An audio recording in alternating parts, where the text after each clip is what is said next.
At the time of Hurricane Hugo, I was an Army ROTC instructor at the University of South Carolina living in Columbia.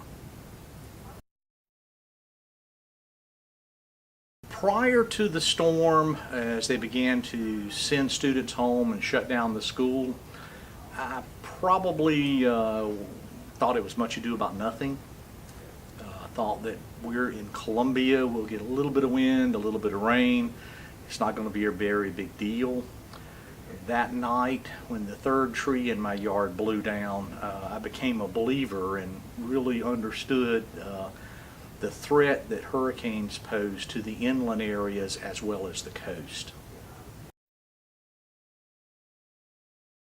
Not only Florence County, but the entire state has made drastic changes and improvements following Hurricane Hugo.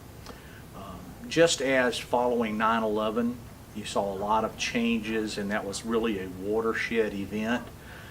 Hugo in South Carolina was a watershed event. Since then, the state has been very involved in developing detailed plans for coastal evacuation, coordinating inland sheltering for those citizens that are evacuated, and just a tremendous amount of effort that has gone into and continues every hurricane season to go into planning for transportation to move those people, the routes they should take, marking of those routes, all things that were not done prior to Hugo.